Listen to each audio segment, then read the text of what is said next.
Class today we'll look at rational choices that come from what we call consumer behavior.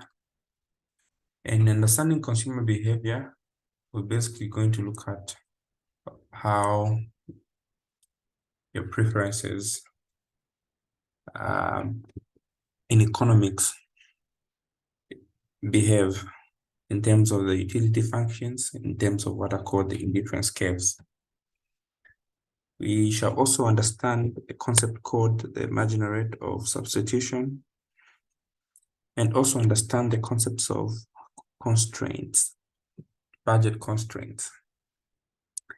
And finally, understand the consumer equilibrium and the utility maximization.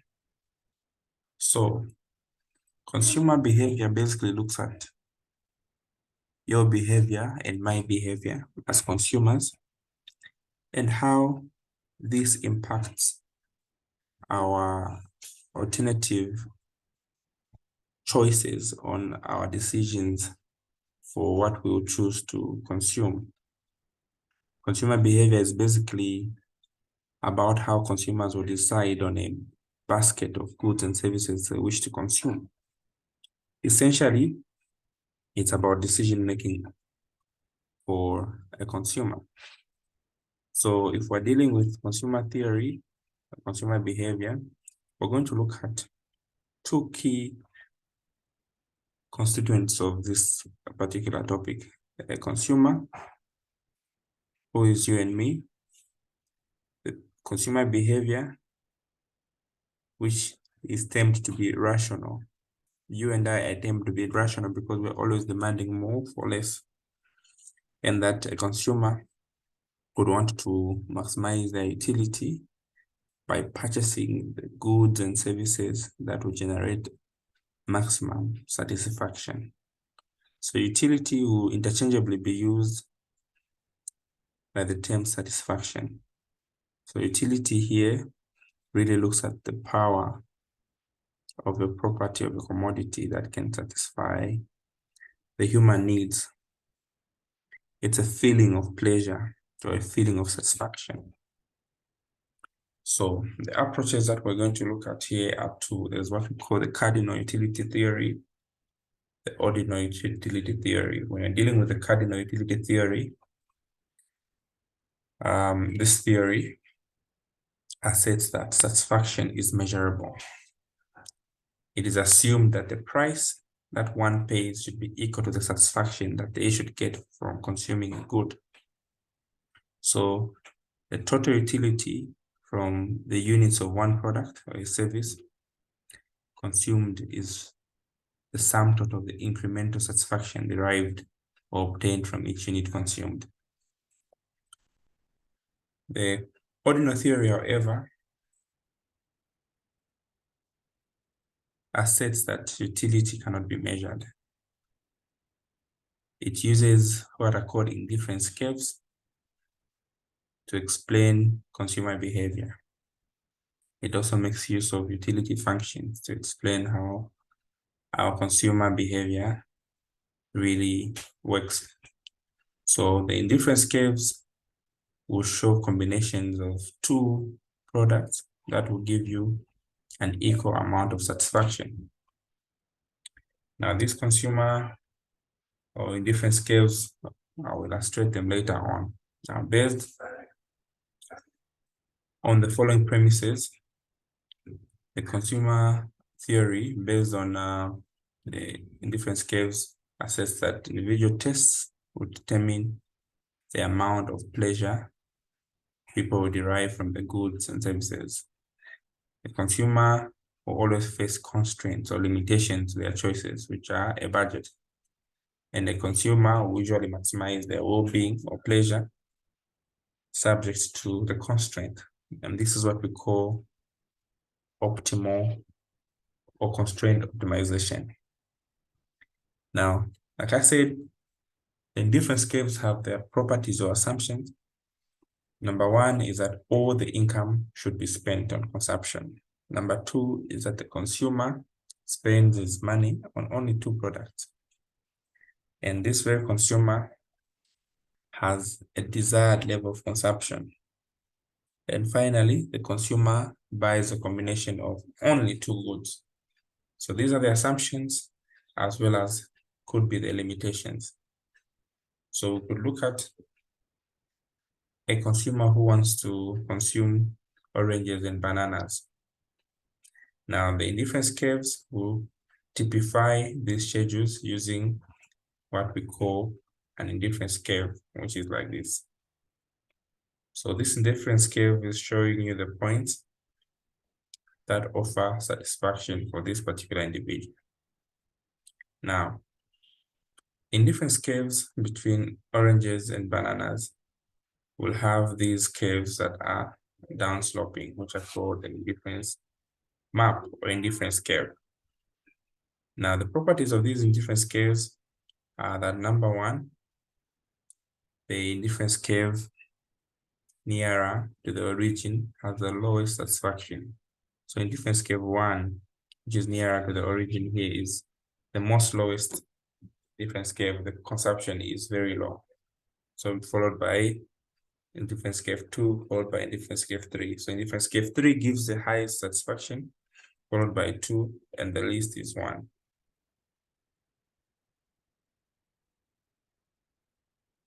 Then the other property is that an indifference curve is negative. So the slope of an indifference curve is negative, it's downsloping. Like you can see, this is like a demand curve. The indifference curves do not crisscross. They don't even touch the X and the Y axis. Although here it was touching, but they're supposed to be infinite. They don't touch the axis. And the indifference curves are them to be what? Convex to the origin. Are we together? Yes, we are.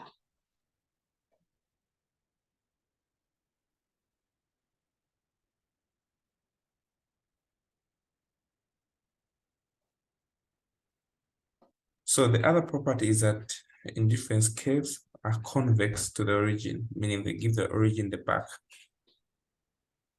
Then along the indifference curve, the total utility is constant, but the marginal rate of substitution will change from one point to another. So here, the indifference curve 1, the satisfaction that is gotten is the same at this point. The satisfaction is the same, except that from point A to point B,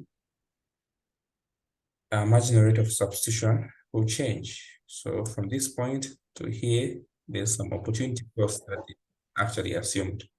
You need to forego a certain number of units to assume to get more oranges. So if you're going to reduce oranges, meaning you're going to increase on the number of what? Bananas. So that is what we call our trade-off or opportunity cost.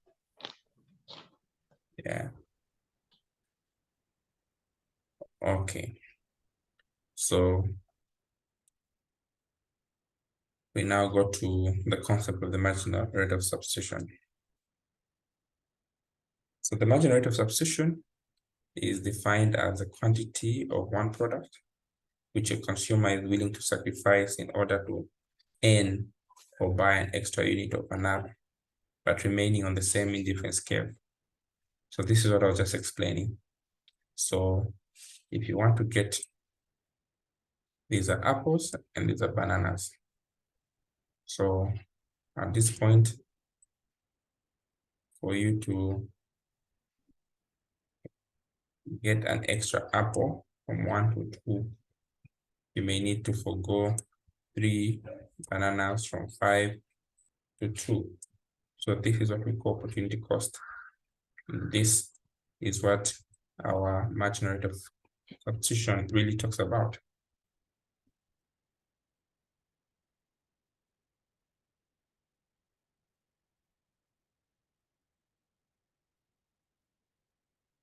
So now we go to the computation of the marginal rate of substitution X for Y, and also the marginal rate of substitution Y for X.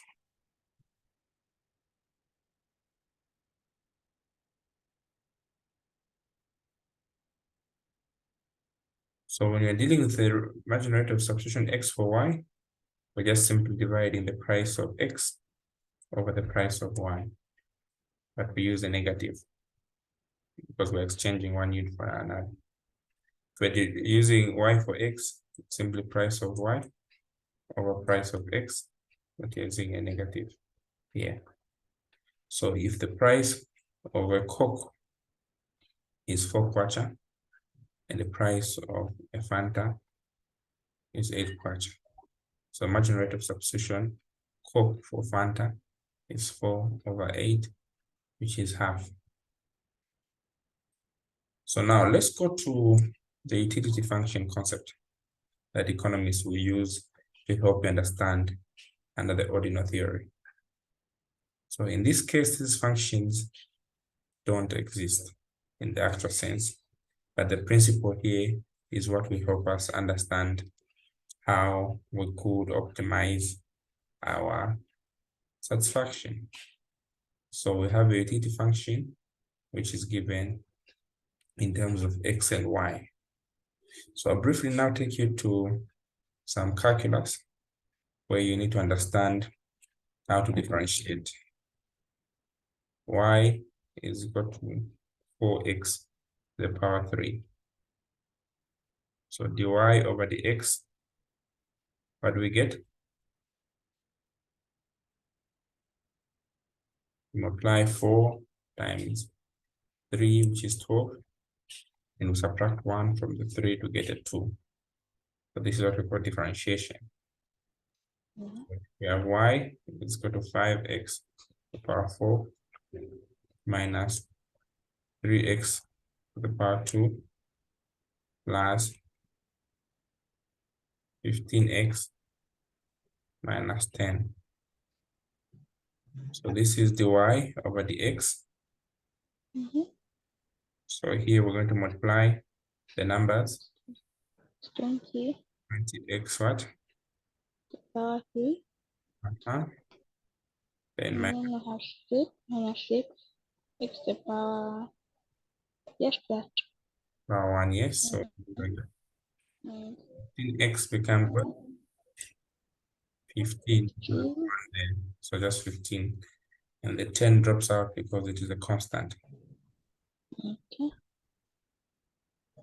So now under constraint or utility, we could have 6x to the power 10. This is the u over the x. Because there's a u outside and x. So this is for the marginal utility of what? Of x. So if we differentiate it, we get 60 x9. All right. Yes. If you have 4 y to the power half. So this is the y. This is the marginal utility of y. So half times 4 is 2. Half minus 1, negative half. How do we do that again? Half times 4. Half times 4 is 2. Half of, Okay. then half minus 1 is negative half. Now sometimes the figures are combined. We have 5y and 3. So you start with the u dx, which is the marginal utility of x. So you leave the y as it is. The dummy. As a dummy, yes. So y3 will remain as a dummy. Then you're going to differentiate our 6x5, which is x4. Then du, dy, we're interested in our y. So which one is our dummy? X. Our x5. X5 are dummy. So differentiate 6y3, which is 18y what? 2. Y2. So this is what we call implicit differentiation. All right, so we're going to have 2xy to the power half. So the differentiation of x div y as a dummy. So 2x becomes what? 2. Going to differentiate with respect to y. Our dummy is what? X. Then we're going to remain with 2y half. So 2 times half is 1. Never write 1. 1. Then half minus 1 is negative what? Negative. Like that. Sometimes you may have 2xy to the power half. You expand our power on both sides. So now, differentiating with respect to x, dummy is what? Y. Y. Then 2x half of 1. 1. We never write 1, but on the x, that's why we subtract the 1 so that the negative is only on the what? On the x. Then with respect to y, our dummy in this case will be x half. X. Then the half will multiply. Then we're going to have what? 1. Y negative half. All right. So we also have a budget line, which is given by the price of x times x plus the price of times y.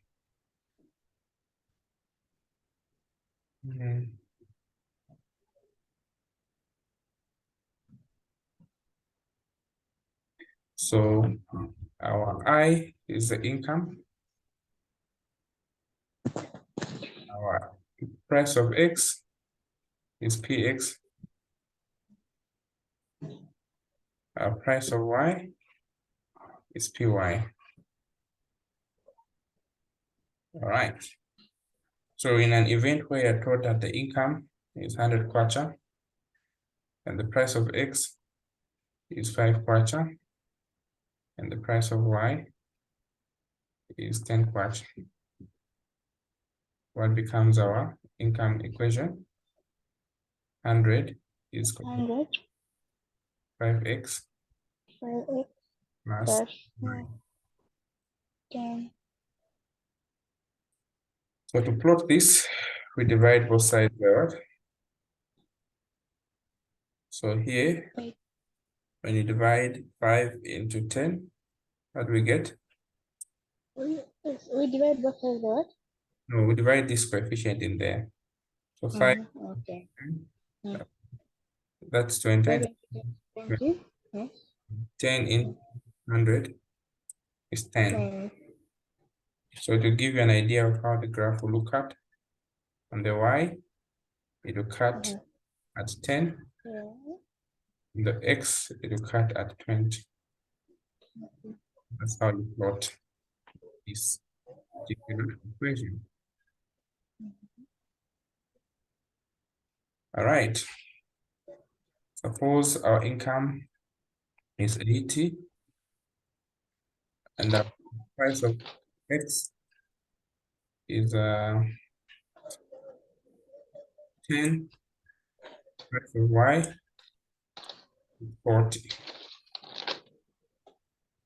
And the utility function is 2xy to the power half. So in this case, we need to find the budget line. What's the budget line? Income is equal to what? Okay, it's 14. Price of x, price of y. So this will be 80 is equal to what? 10. Plus 40y. Okay. So on the y and the x, is it going to cut the x? 10 into 80. Mm. 8. Okay. 80. 2. So, So here to get 2. Here to get what? 8. 8. So this is our budget line, which is 80 is going to 2x plus what? 40y. Okay. Together. Yeah. So to maximize utility, you need to understand that the formula using our ordinal approach is the marginal utility of x over the price of x equal to the marginal utility of y over the price of what? Y. We need to have this memorized, okay? You said the marginal utility of x over the price of x. Yes. Oh, okay. Marginal utility over a price. What's marginal utility of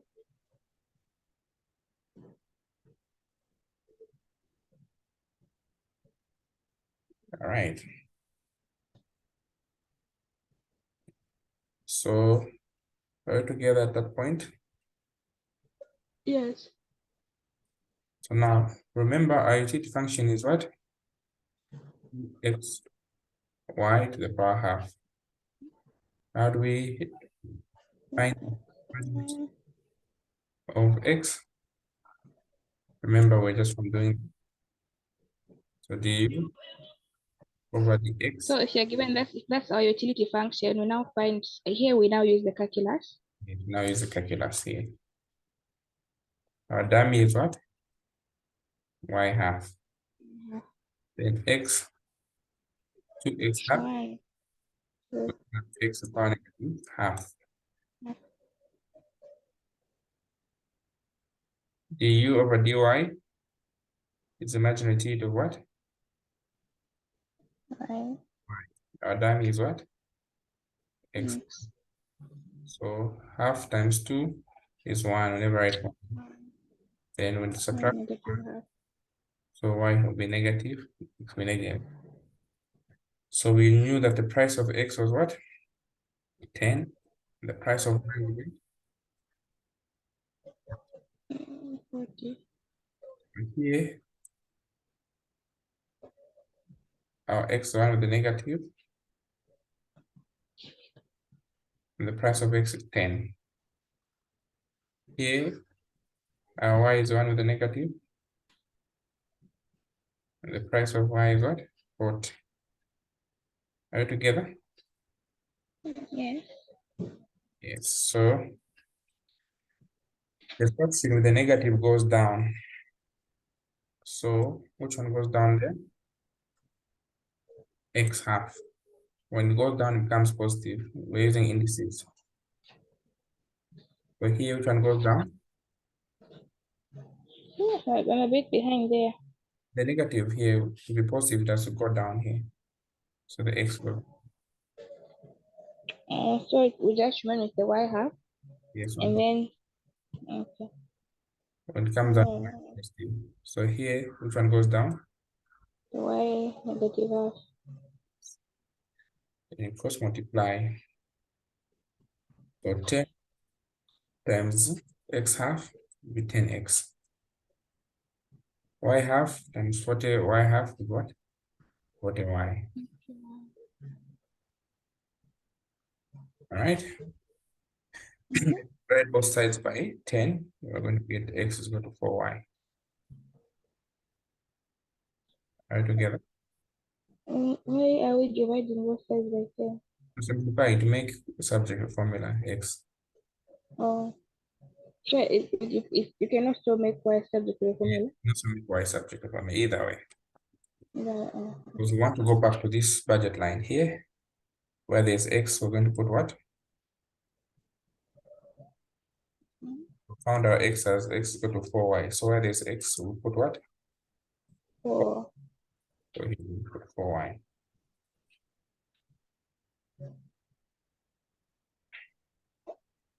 So this will be 40y plus 40y. Meaning our y will be what?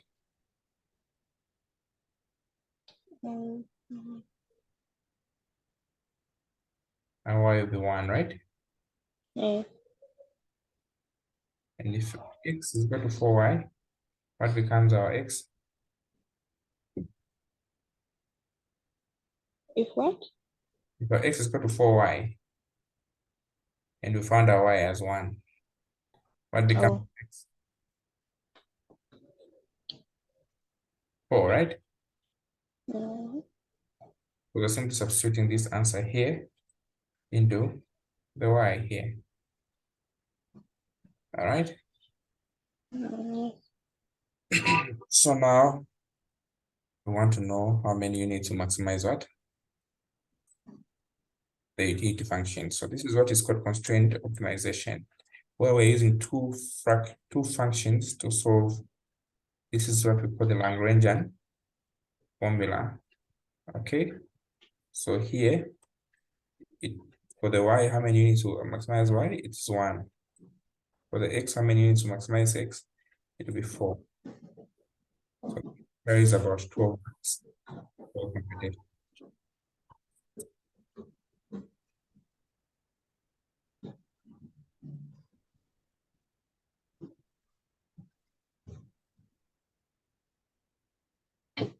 So quick, can you remember what are the characteristics? What are the characteristics of indifferent scales? Number 1. The characteristics of the indifferent scales. The indifferent scales are negative. They have a negative slope, yes. They do not touch the y and x axis. They don't touch the axis, yes. They do not cross. They do not crisscross, yes. And also they are concave to the origin. Yeah, concave to the origin, good. They have a negative slope. All right. So constraint, which one? The lowest one with the lowest optimization or satisfaction is the one at the bottom. The one which is closer to the origin. The one closer to origin is the what? The one with the lowest satisfaction. That can also be a property. No. Oh. Yes, it's a characteristic, it's a property, yes. Okay. Okay. Yes. Now, under constraint optimization, an individual would want to maximize their satisfaction as high as possible. But you know, we're always limited by what? A budget line. So in different scale, 3 is higher than 2, 2 is higher than 1. As you go down, it becomes lower, but you can only limit it to a budget line. So at B, that's why it's optimal. At A, you're underutilizing your resources. At C, it's unattainable. So we use our Lagrangian multiplier to optimize our utility subject to the Lagrangian multiplier, which is denoted by lambda.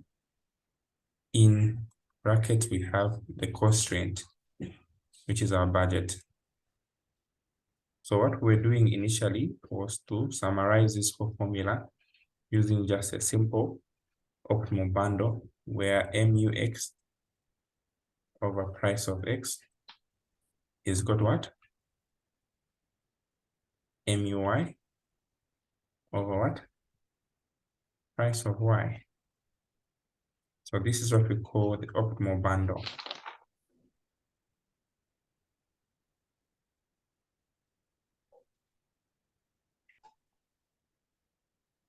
Together, it's what we call the optimal bundle. So it is very important that you understand. So a recap of what we looked at the budget line. Could you just repeat on the optimal bundle again? Just repeat the properties. We have a budget line, which gives a combination of 2 goods that you can consume. This is the y-axis and it's the x-axis. The optimum bundle occurs where the budget line kisses the indifference curve. This is given by MUX divided by the price of X over MUY divided by the price of what? Of Y. All right. So if you're given an income of 40 kwacha for goods Y and X, where good Y is 1 kwacha and good X is 2 kwacha. So our budget time will simply be what? 40 is equal to what? 1Y plus what? 2X. And how do we sketch this? We divide, all right, 1 into 40, it's 40. 2 into 40 is 20. So to cut the Y at what? You cut the Y at 40, and you cut the what? The X at what? At 20. So this is for our budget line. So this is 40, the 20. All right. So the slope actually found the price of Y over the price of X over the price of Y.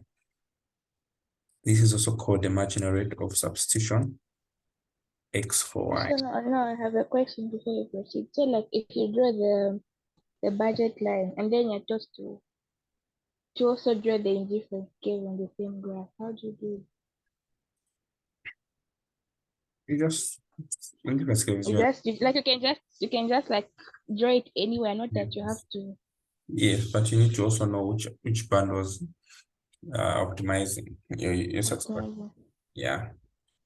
So the indifference curves are optimal at a point where the budget line kisses the indifference curve or touches the indifference curve. So 3 is unattainable. 1 is under, or it's inefficient. E is the most optimal. So I said the slope is given by the price of X over price of Y. This is also called the marginal rate of substitution, X for Y.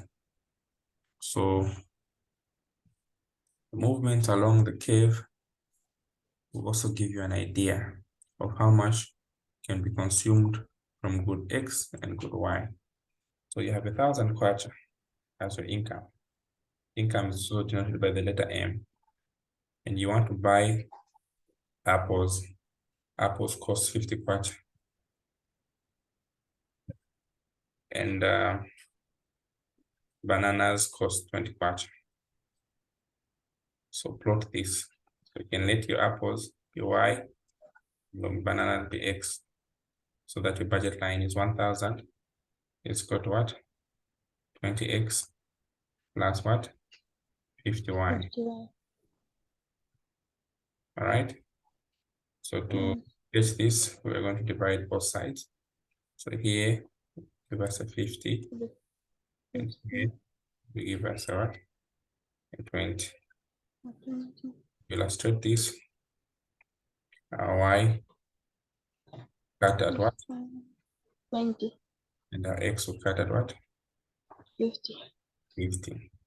And now the examiner will ask you how many units of X or how many bananas can we consume if they decided to buy 10 apples.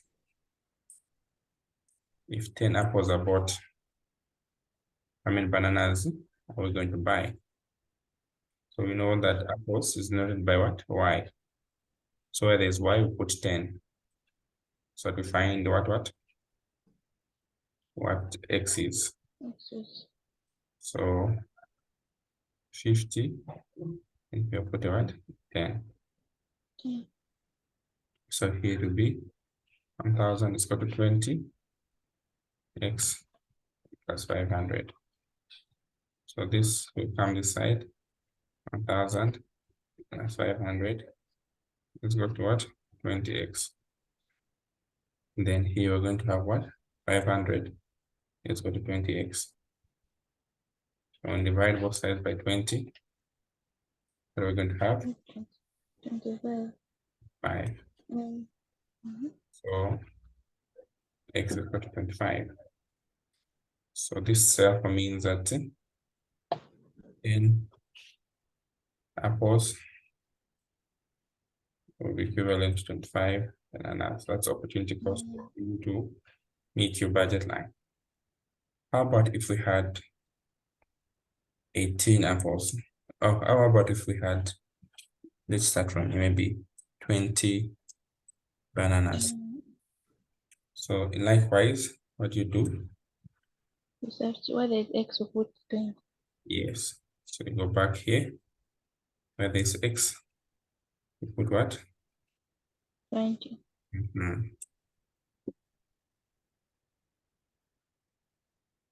So here we're going to put 20 here. So this will be 400. That's what? 51. 51. So this is 1000. So when it goes this side, we subtract 1000 minus what? 400, 400. which is equal to 51. 600. So 600 this side, we divide by what? By 50. What becomes our y? 12. 12. So meaning this 20, this will be 12. Are we moving together? Yes. All right. So we now go to understanding what happens when we are moving along. So whenever these prices are moving along now, suppose the price of apples doubled. What happens? The price of apples went from 50 kwacha to 100 kwacha.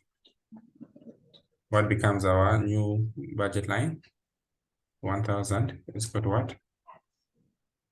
20x plus what? 100y. So if we're going to plot this one here, 20 in there, it will still give us what? 50. 50. 100 in there, it will give us 10. So if we're going to sketch this here, it's cutting at 50. Then there, it has dropped 10.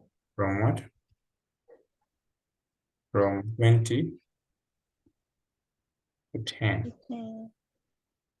So now this teaches us what we need to understand, which is called a tilt. If one commodity becomes expensive, you demand less of it to tilt inwards.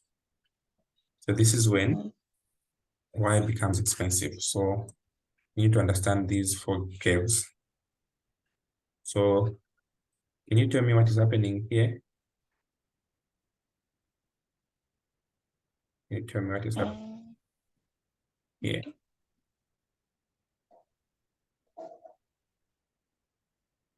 So figure one, it's a tilt. So here we're moving. The original one is here. So it's tilting maybe from 10. The original one is one that's dotted or vice versa. The dark one is the original one. So figure one is showing that good Y is becoming cheaper. So we are buying more from 10 to 20. It's tilting outwards. Figure two. It's becoming cheaper. Okay. It's becoming expensive. So by tilting outwards. All right. So if we tilt outwards, meaning it's becoming cheap and we're buying more. Yes. If it tilts inwards, it's becoming expensive and we're buying less. Yes, exactly. So now tell me what is happening in figure 3 and 4. So this is X. X. So in figure 3 and 4, it means good X. It means just a minute.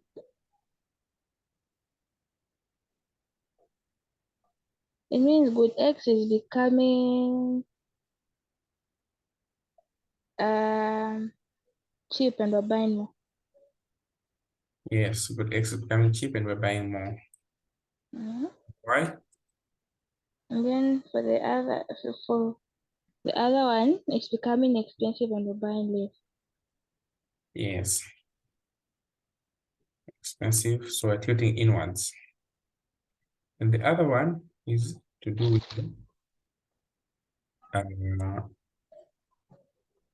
a shift. This is not a tilt, it's a shift. So if your income increases, you're able to afford more. If you're demanding 10 of each, and now your income goes up, you're shifting outward. So maybe your income has grown up. So this is what? A shift. If your income is reduced, okay, so this is because of income going what? Up. This is because of income shrinking, going down. Yeah, affording less of both of them. But this is a graphical representation of your income. So in this case here, suppose our income was doubled to 20 or 2000. What becomes our new equation? If here we have 2000. So this means we're going to have 2000 here is equal to what? 20x plus 51. Everything else is remaining the same. So when you divide 20 in there, what are we getting? 100. And 50 in there, what are we getting? 4. Yes. Yes. So you discover that it has just doubled also on the consumption from 20 to 40. From 40 to 50 up to 100. yes, 150. So this is called a what? A shift. So shift is only caused by other factors that affect demand besides price. Like what? What are the factors that affect demand? Income, Factors that affect demand. Yeah. cost, price of other goods, Okay. price of substitute, advertising, population, and price itself. But price causes a tilt, so you're removing it. So these ones cause a shift, and price causes a tilt. All together. Might just look at the page where you had drawn the 4 graphs. Where I drawn the what? Those 4 graphs for the shifts, like inward, outward. These ones. Yeah. So again, just inwards. If it shifts inward, it means it's become expensive. Not shift, tilt. Use the word tilt. So I mean, sorry, tilt, yeah, not shifting is different. Okay. If it tilts inward, it becomes expensive. Yes.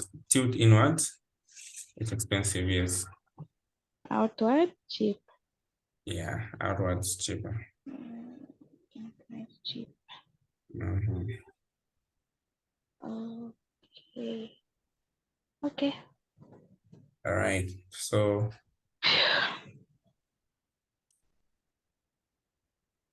we have only 5 minutes before we end.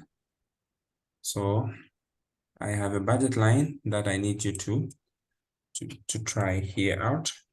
We're given a equation to do constraint optimization. All right. So let's try to do it together. Then I'll give you homework. So we're given the following. Jacob's utility function is given by what? Is given by the following function. U is equal to what? 10 x squared and y.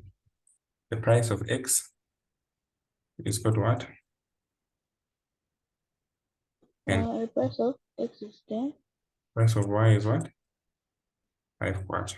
Yeah, So let's write the budget line and the income Y 150. given out 150. So what becomes our budget line?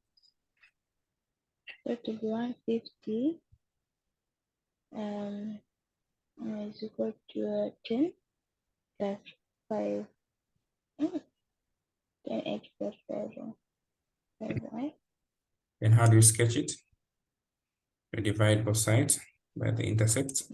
By the intercept, And that should be 15, 15. 5 in there. Okay. So on the Y, you to cut where? And take a take On the Y, to cut 30, and the X, 15. 15. Okay. Yeah.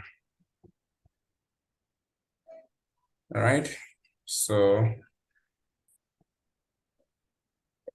now how do we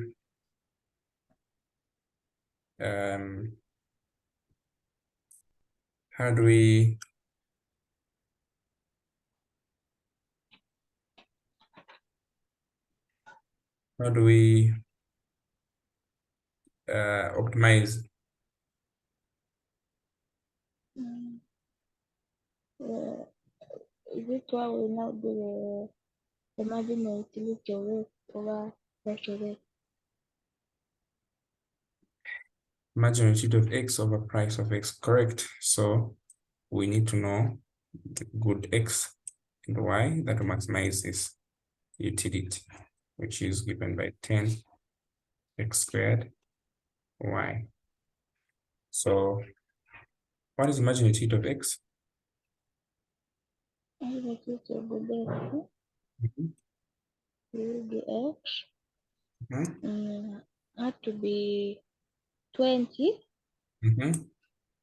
the power of 20x. Mhm. Why? Mhm. Why is it that way? Yes, Y is So, correct, 20xy, yeah. uh-huh. About And M, then for my it will be it will be 20 as well. to be what? Which one is our dummy? X Our dummy is what? X squared. X squared. So we're going to differentiate 10y. 10y. Yeah. Huh? Wait, so our dummy no. Here in the second one, our dummy is 10x squared. Our dummy is Or just just 10x so squared. it's just 10x squared, or just 10x. Just x squared. Oh, okay. Our dummy is x squared. We will remain with the 10y. So when differentiate 10y, it is simply 10, which we put here. Oh, because the power of y there is 1. Okay. 1 is exactly. Here, our dummy was what? Our Y. dummy was y. We differentiated 10x squared, which is what? 20. All right. So maximize, what is our optimal bundle? MUX. For maximizing MUX over PX is equal to MUY over PY. Mm-hmm. So that to be 20 x over 10. Mm-hmm. Which is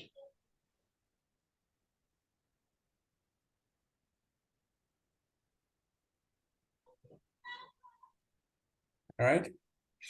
that MUY is what? 20xy, which is 1. The price of x was what?